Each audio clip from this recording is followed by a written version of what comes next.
It is the existential threat that humanity faces, global warming.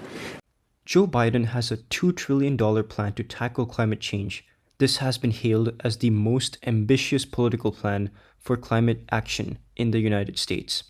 The decade of 2020 could prove to be the most important decade for climate action and mitigating a temperature rise below 3 degrees Celsius by the end of the century.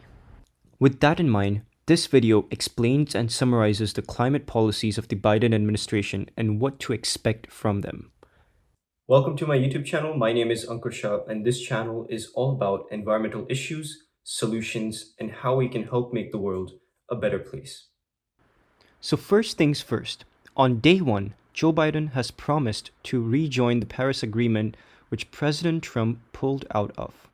On day one, when I'm elected president, I'm going to invite all of the members of the Paris Accord to Washington, D.C. They make up 85% of the problem. They know me. I'm used to dealing with international relations. I will get them to up the ante in a big way. Biden.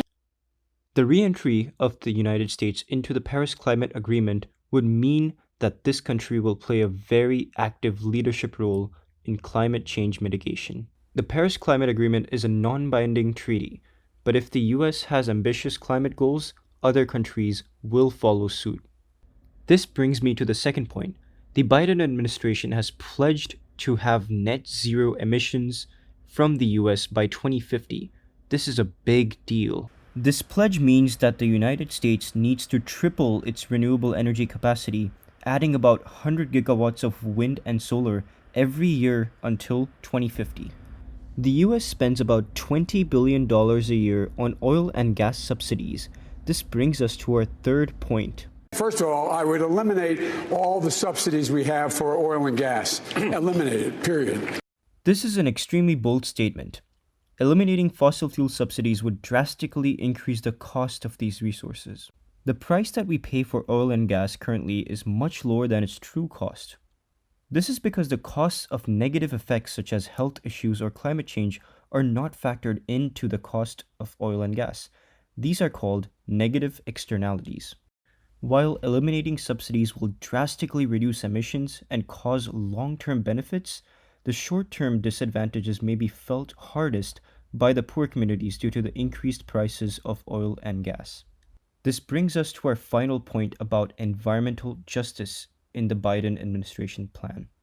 Minority communities are the communities being most badly hurt by the way in which we deal with climate change. They are the ones that become the victims. That's where the asthma is. That's where the groundwater supply has been polluted. That's where, in fact, people, do not have the opportunity to be able to get away from everything from still asbestos in the walls of our schools. I have a $1 trillion program for infrastructure. That will provide for thousands and thousands of new jobs. The Biden administration has a full plan to secure environmental justice and equitable economic opportunity. They plan to establish an environmental and climate justice division within the U.S. Department of Justice. They plan to elevate environmental justice in the federal government and modernize the all-of-the-government approach. And they will use data and science to monitor frontline and fence-line communities. So they will reduce air pollution by regulating companies and industries which pollute, and they will tackle water pollution in a science-based manner. This is an extremely ambitious climate plan. Now we need to see whether these promises are going to be fulfilled or not, and what are the costs and benefits of this program. So thank you so much for watching this video. In an upcoming video, we will learn about Joe Biden's past actions for or against climate change mitigation. We have 48 years worth of data to examine and summarize when he was a senator and during the Obama administration.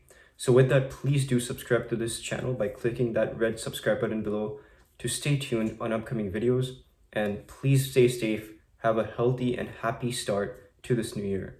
Thank you so much for watching, and I really appreciate your time. See you soon.